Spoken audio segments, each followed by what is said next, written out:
G'day punters, Blake from the Leg Up Australia. Racing tomorrow at Warwick Farm. We're racing on a good 3. Weather is expected to be fine. Hopefully those winds that were there on Saturday have died off.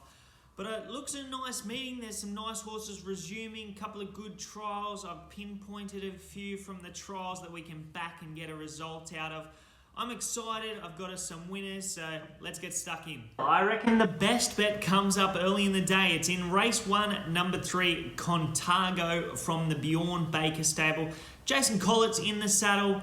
His first trial was really good behind Superium. We've seen Superium come out and run well in the Rosebud since, so that form is good. He actually missed the start in that trial, got out the back, but he found the line really nicely.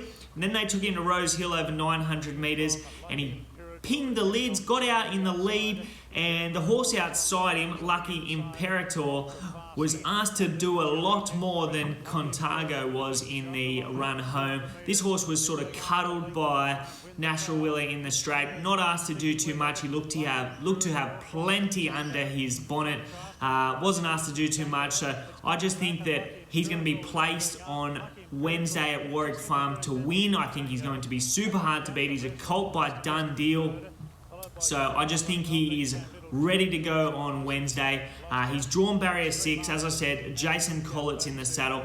They'll go forward on him. He looks like a very nice colt in the making, and he's going to be super hard to beat. So that is the best bet of the day for us. Race 1, number 3, CONTAGO from the Bjorn Baker stable. I think the value bet of the day comes up in the 4th race. It's number 4, King HEWITT from the Kim War stable.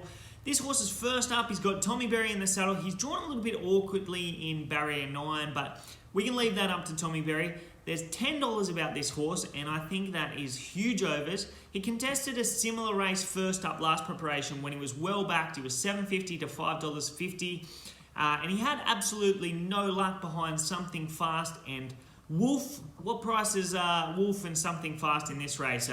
They would be really hard to beat in it, and I think this horse is really hard to beat. Loved both his trials. The first one was at Wyong. Invincible Gem was second in that trial. This horse wasn't asked to do too much. Invincible Gem wasn't asked to do too much, but they trialled very similar, and we've seen Invincible Gem come out and run well behind Alizee. Then they went to Gosford and he trialled well again. He was asked to do a little bit more in this trial, but that was behind Mister Songman and Alassio. So that's going to be group form this preparation, and I just think that's good enough for this. So that is Warwick Farm, race 4, number 4, King HEWITT, the value bet of the day. The hardest to beat comes up in the last race. It is number 9, BALLISTICA. I've been waiting for this mare to show up at the races. I have loved both of her trials. The first one was at Rose Hill, and she beat home God of Thunder. She trialled every bit as good as that horse, and we saw that horse scratch last Wednesday. He was in at about $1.90. This mare trialled every bit as good of her as him. Wasn't asked to do anything in the trial. James Innes Jr. was in the saddle, and she just trialled absolutely outstanding. And then they went to Gosford. JVO was in the saddle, and this was behind Penske. She got out the back and she found the line really nicely. You're going to see that trial in the replay, so make of that what you will. I think she found the line really nicely, and I think if she was given a kick in the gut, she might have got over the top of Penske and beat him home. But he would be a very short price favourite in this race, so that's good enough form for this.